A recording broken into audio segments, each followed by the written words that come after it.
마지막 예배니까 한번 박수하도록 하겠습니다. 감사합니다. 일어나서 인사해야 되는 거 아닙니까?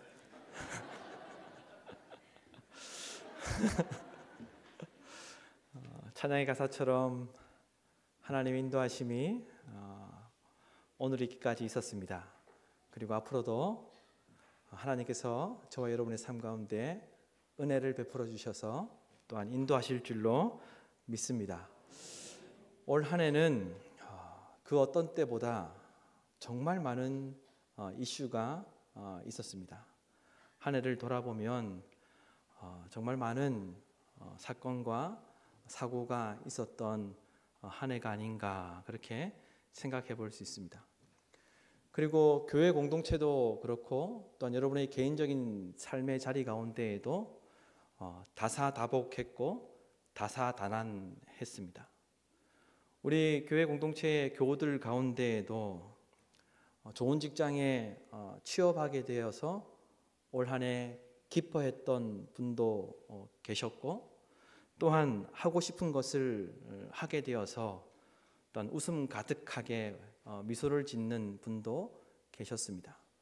그리고 오래도록 치료하고 있던 병이 완치되어서 기뻐하신 분도 계셨습니다. 그리고 하는 사업이 잘 되어서 사업을 확장하신 분도 우리 교회 공동체 가운데 계십니다. 그런데 반대로 큰 질병이 찾아와서 지금도 치료를 하고 계시는 분이 계시고, 또한 큰 사고로 인해 죽음이 코앞까지 왔었던 경험을 하셨던 분도 계셨습니다. 그리고 가족의 문제로 지금도 염려하며 낙심 가운데 계신 분도 있으십니다. 목회자인 저도 우리 교우님들이 좋은 일로 기뻐할 때 함께 기뻐했지만, 우리 교우들의 삶이 평안하지 아니하고 또한 여러 어려움을 겪고 있다는 이야기를 들을 때면 제 마음도 함께 무너질 때가 한두 번이 아니었습니다. 그러나 여러분, 그럼에도 불구하고 오늘이 있기까지 살아내었습니다. 이 모든 것이 하나님의 은혜인 줄로 믿습니다. 하나님께서 인도하셨기 때문에 우리가 살아낼 수 있었다라고 저는 믿고, 모든 것이 하나님의 은혜였다라고 고백할 수밖에 없다는 것을 또한 저는 고백합니다. 또한 2025년에 좋은 일만 있을 것이라 장담할 수 없고, 어쩌면 더 힘들고 어려울 수도 있지만 하나님께서 때에 따라 놀라운 은혜를 베푸셔서 우리 모두를 2025년에도 하나님의 은혜로 살아내게 하실 줄로 믿습니다. 그래서 저는 한 해를 마무리하며 그리고 새해를 시작하는 우리 모두가 다시 강한 믿음으로 회복되기를 원하고, 다시 강한 용기를 가지고 새롭게 살아낼 수 있기를 간절히 바라는 마음으로 오늘 시편 18편의 말씀을 가지고 하나님의 은혜를 나누려고 합니다. 시편 18편의 말씀 표제를 보면, 우리가 보고 있는 성경 18편 1절 위에 파란색 글씨, 이게 표제인데요, 그 표제를 보면 시편 18편이 기록된 배경을 간단하게 설명하고 있기 때문에 어떤 배경 가운데 이 시편 18편이 기록되었는지 우리가 잘 알 수 있습니다. 이렇게 기록하고 있습니다. 여호와의 종 다윗의 시, 인도자를 따라 부르는 노래. 여호와께서 다윗을 모든 원수들의 손에서와 사울의 손에서 건져주신 날에 다윗이 이 노래말로 여호와께 아뢰어 이르되. 시편 18편은 다윗이 사울을 포함한 모든 원수들로부터 하나님께서 구원해 주심을 경험한 후에 하나님께서 자신에게 어떻게 역사해 주셨는지를 고백하며 찬양하는 시라고 말할 수 있다는 것입니다. 쉽게 말하면 다윗 자신이 경험한 하나님에 대해서 간증하는 시라고 할 수 있는 것이죠. 자신이 다윗이 이러이러한 어려움과 이러이러한 사람들로 인해서 고난을 겪었는데 하나님께서 나에게 어떻게 역사하셨는지를 것을 말해주는 다윗의 간증시, 하나님의 역사하심을 경험한 다윗의 간증시라고 할 수 있다는 것입니다. 그러므로 오늘 우리가 살펴보게 될 시편 18편이 2025년을 살아내야 하는 우리 모두에게 위로가 되고 도전이 되는 말씀이 되기를 간절히 소망합니다. 뿐만 아니라 다윗이 고백한 것처럼 2025년에는 우리도 한번 다윗처럼 살아보는 한 해가 되기를 간절히 소망합니다. 그래서 다윗이 고백하고 있는 이 고백이 저와 여러분의 고백이 되기를 주님의 이름으로 축복합니다. 그래야 새해에도 하나님께서 주시고자 하는 새로운 은혜를 반드시 경험하게 되는 우리 모두가 되기를 간절히 소망합니다. 여러분, 그래서 우리는 하나님의 새로운 은혜를 경험하기 위해서 첫째로 하나님과의 만남에 시간을 투자해야 합니다. 하나님과의 만남에 시간을 투자해야 하나님의 은혜를 경험할 수 있다는 것입니다. 여러분 6절 말씀을 보십시오. 6절 말씀을 다시 한 번 더 한 목소리로 읽도록 하겠습니다. 내가 환난 중에서 여호와께 아뢰며 나의 하나님께 부르짖었더니 그가 그의 성전에서 내 소리를 들으시며 그의 앞에서 나의 부르짖음이 그의 귀에 들렸도다. 아멘. 다윗은 시편 18편을 시작하면서 18편 1절에 이렇게 고백합니다. 나의 힘이신 여호와여 내가 주를 사랑하나이다. 나의 힘이신 여호와여 내가 주를 사랑하나이다. 다윗은 자신이 살아낼 수 있는 힘의 근원이 하나님으로부터 온다는 것을 믿고 있었습니다. 나의 힘이신 여호와여 내가 주를 사랑하나이다라고 고백한 것처럼 자신이 하루하루 살아갈 수 있는 그 힘이 하나님으로부터 온다는 것을 믿었고 자신이 살아갈 수 있는 힘을 주시는 하나님을 사랑한다라고 다윗은 고백하였습니다.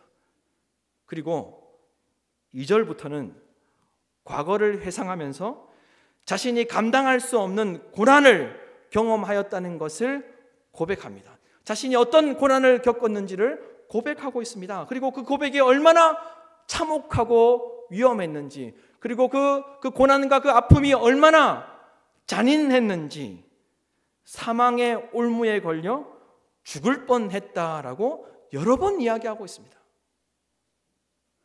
하나님께서 힘을 주셔서 살아가게 하시지만, 하나님께서 힘을 주셔서 살아가지만 자기가 겪었던 그 모든 고난과 아픔이 너무나도 참혹해서 너무나도 잔인해서 사망의 올무에 걸려서 여러 번 내가 죽을 뻔하였다라고 다윗은 고백했습니다.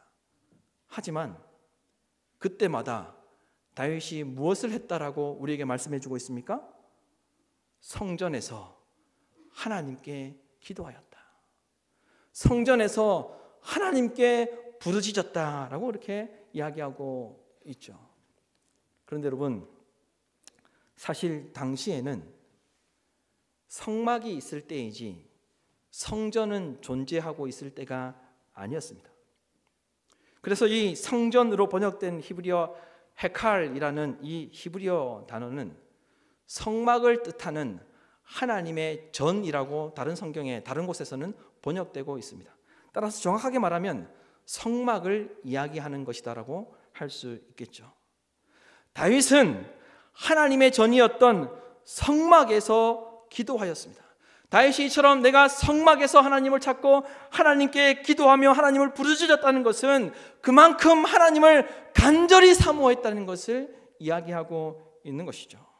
다윗은 성막으로 가서 하나님의 얼굴 앞에서 기도하였고, 그래서 하나님께서 자신의 모든 그 외침을 하나님께서 들어주셔서 나를 살려주셨다라고 분명하게 고백하고 있습니다.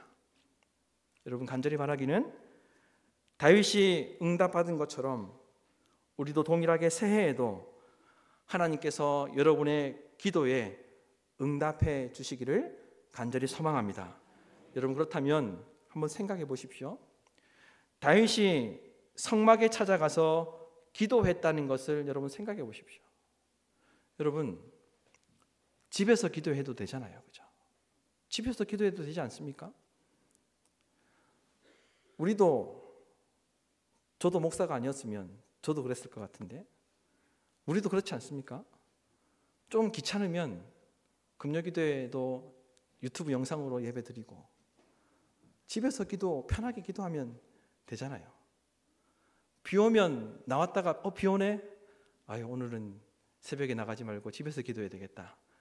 다시 집으로 들어가서 기도해도 되잖아요. 여러분, 다윗의 상황이 어떤 상황이었습니까?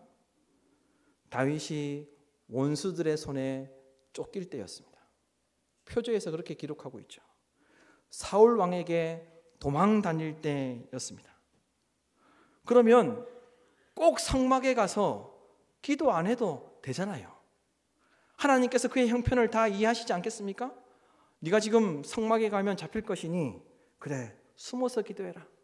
아무도 보이지 않는 곳에서 숨어서 기도해도 내가 다 들어줄 거다. 하나님께서 다 이해하시지 않겠습니까? 그런데 다윗은 원수들에게 쫓길 때에도, 사울에게 쫓길 때에도 다윗은 성막에 가서 기도하였습니다. 다윗이 아마 성막에서 기도한다는 것이 알려지게 되면 원수들이 다윗을 잡으러 왔겠죠. 다윗이 성막에서 기도하는 것이 알려지게 되면 사울 왕이 사람들을 보내어서 다윗을 잡아갔겠죠.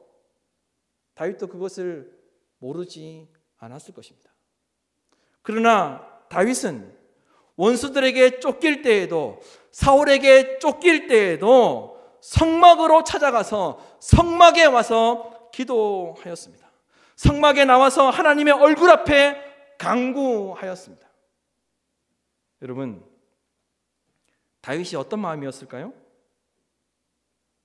너무나도 간절했기 때문에 하나님 앞에 하나님의 얼굴을 뵙고 내가 간구해야겠다는 그의 마음, 그런 마음이 그에게 있었던 것입니다. 다윗은 위험을 감수하고라도 하나님과의 만남을 소중히 여기며 내가 하나님의 얼굴을 뵙고 간구하기를 원한다라고 그런 마음으로 성막에 가서 기도하였던 것이죠. 여러분, 우리도 마찬가지 아닙니까? 도움이 꼭 필요할 때 여러분 어떻게 합니까? 그 사람 아니면 안 되는 일이 있을 때, 누군가에게 도움을 요청할 때 그 사람이 도와줘야 합니다. 그럼 어떻게 합니까? 물론 전화를 할 수도 있겠지만 대부분 다 어떻게 합니까? 중요한 일이면 찾아가죠. 내가 갈게. 시간만 비워둬라. 내가 갈게. 찾아가서 도움을 구합니다. 찾아가서 얼굴을 보고 꼭 도와달라고 사정합니다. 그만큼 간절하기 때문에 그렇죠. 그만큼 다급하기 때문에 그렇습니다. 여러분, 물론 하나님께서 우리가 어디서 기도하든지 다 들으십니다. 그러나 여러분, 다윗이 하나님을 찾아 나왔을 때, 성막에 나왔을 때, 하나님의 얼굴 앞에서 기도하였을 때 하나님께서 응답하셨다는 사실을 기억하시고 새해에는 하나님과의 만남을 소중히 여기고 하나님과의 만나는 일에 몸과 마음과 시간을 투자하는 저와 여러분이 되기를 간절히 소망합니다. 그래서 성막에서 하나님의 얼굴을 뵙고 기도하였을 때 다윗이 응답받았던 것처럼 저와 여러분도 새해에는 하나님과의 만남을 소중히 여기며 하나님과의 만남에 시간을 투자하고 몸을 투자하고 마음을 투자하여서 다윗이 응답받았던 것처럼 우리 모두가 다 마음에 소원하고 있는 그 모든 것들을 응답받는 2025년이 되기를 주님의 이름으로 축복합니다. 새해에는 하나님을 더욱더 찾고 찾음으로 하나님의 응답하심을 경험하는 우리 모두가 되기를 간절히 소망합니다. 또한 하나님의 새로운 은혜를 경험하기 위해서는 둘째로 나의 약함을 인정하고 하나님만 의지해야 합니다. 우리 임마누엘 찬양대가 찬양할 때에도 그 가사가 있었는데 나의 약함을 인정하고 하나님을 찬양해야 한다. 하나님을 의지해야 한다. 하나님만을 바라보아야 한다. 하나님만을 쫓아야 한다는 겁니다. 여러분 15절에서 19절 말씀을 보십시오. 15절에서 19절 말씀을 다 함께 한 목소리로 읽도록 하겠습니다.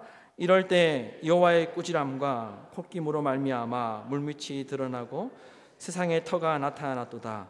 그가 높은 곳에서 손을 펴사 나를 붙잡아 주시며 많은 물에서 나를 건져내셨도다. 나를 강한 원수와 미워하는 자에게서 건지셨으며 그들은 나보다 힘이 세기 때문이로다. 그들이 나의 재앙의 날에 내게 이르렀으나 여호와께서 나의 의지가 되셨도다. 나를 넓은 곳으로 인도하시고 나를 기뻐하심으로 나를 구원하셨도다. 아멘. 다윗은 하나님께서 자신의 기도를 들으시고 모든 상황 속에서 건져주셨다는 것을 고백하며 찬양하였습니다. 다윗도 자기보다 강한 사람들 때문에 힘들 때가 있었습니다. 그리고 수많은 어려움과 아픔 가운데 그의 마음이 무너질 때가 있었습니다. 또한 자신의 약함과 한계로 인해서 극복할 수 없는 문제 앞에 또한 쉽게 무너질 때도 있었습니다. 그런데 무엇이라고 고백하고 있습니까? 다윗은 하나님을 의지함으로 말미암아 모든 상황들을 이겨낼 수 있었다라고 그렇게 고백하고 있습니다.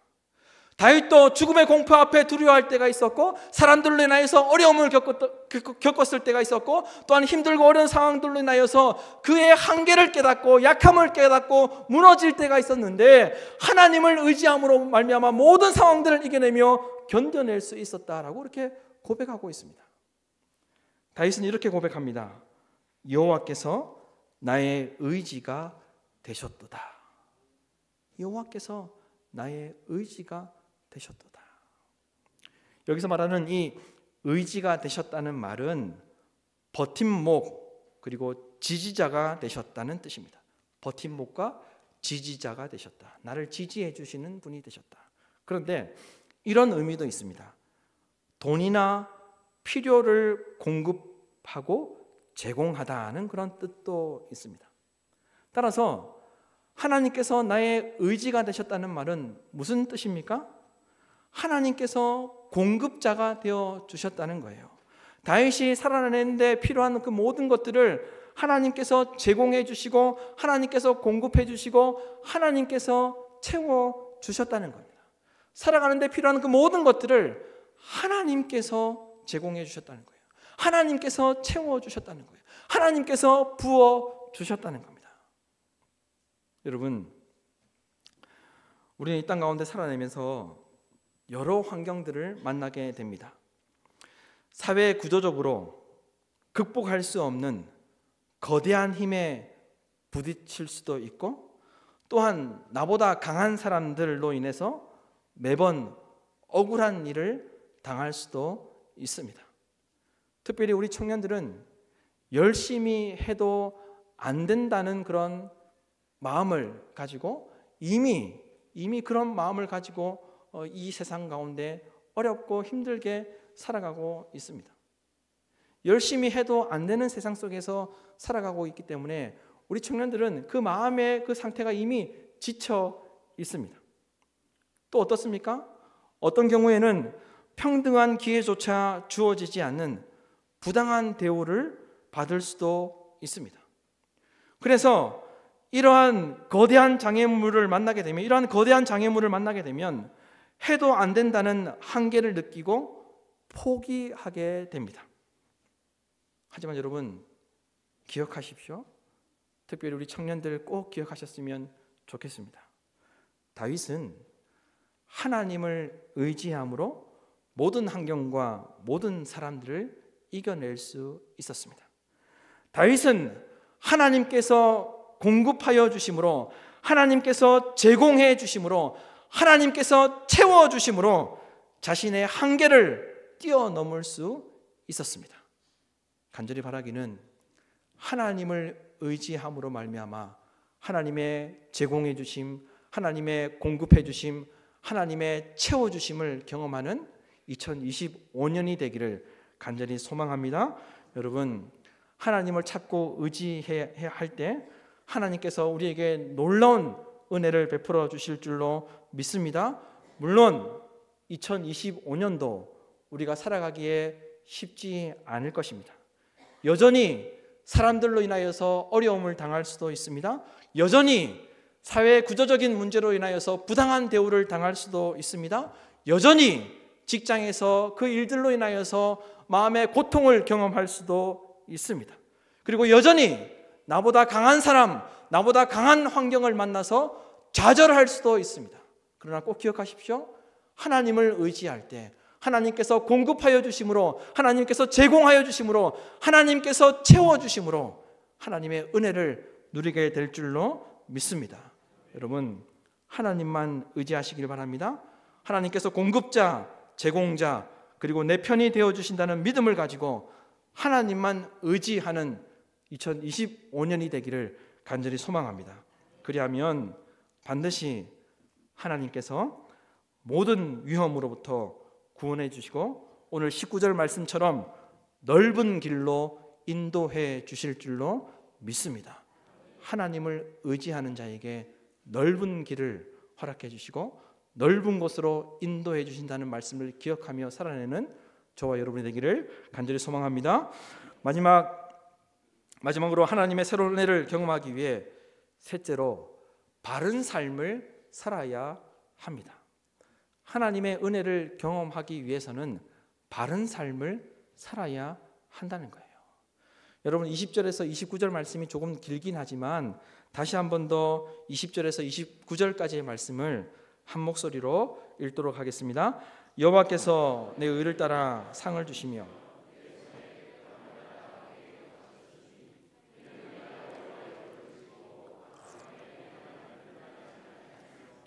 그의 모든 규례가 내 앞에 있고 내게서 그의 율례를 버리지 아니하였음이로다.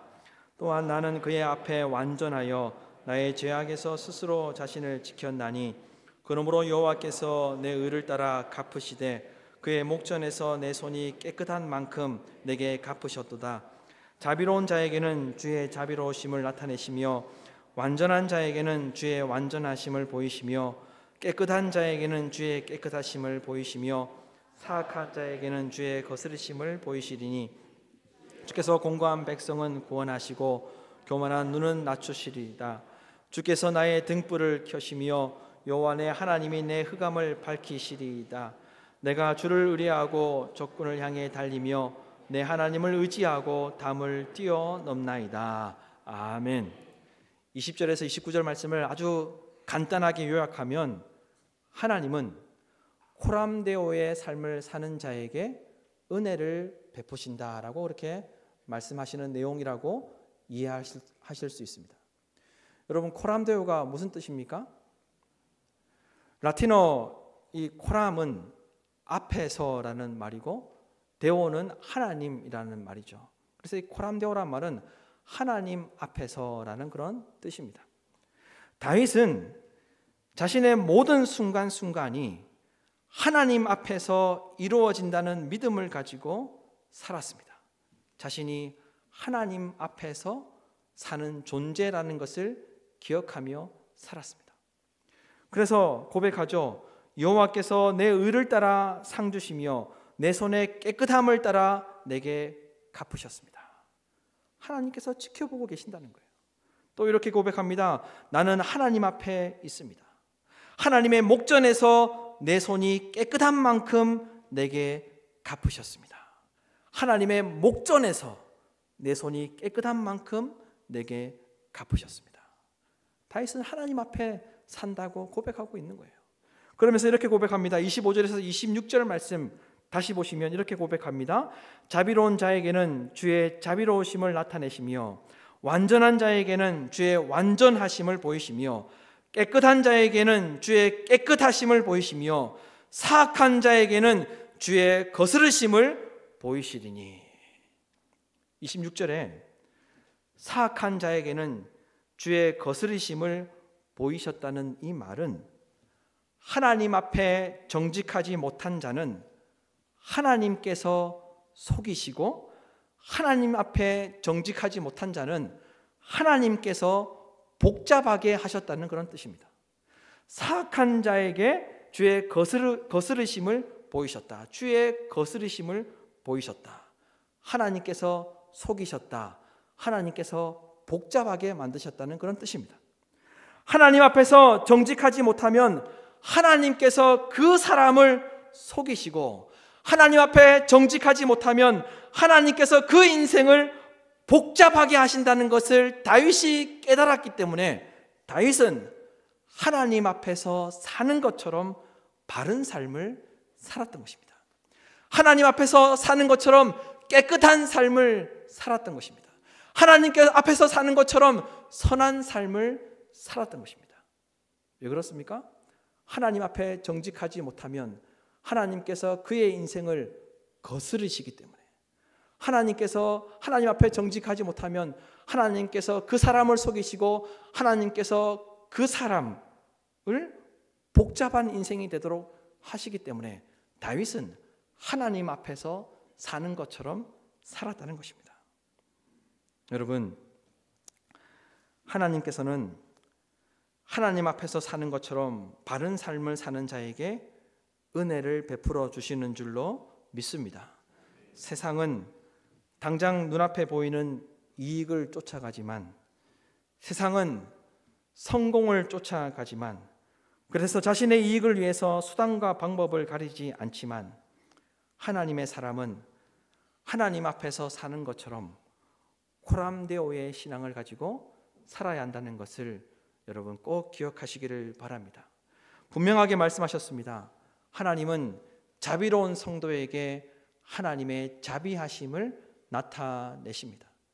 하나님은 말씀 안에서 온전하게 사는 자에게 하나님의 온전하심을 나타내십니다.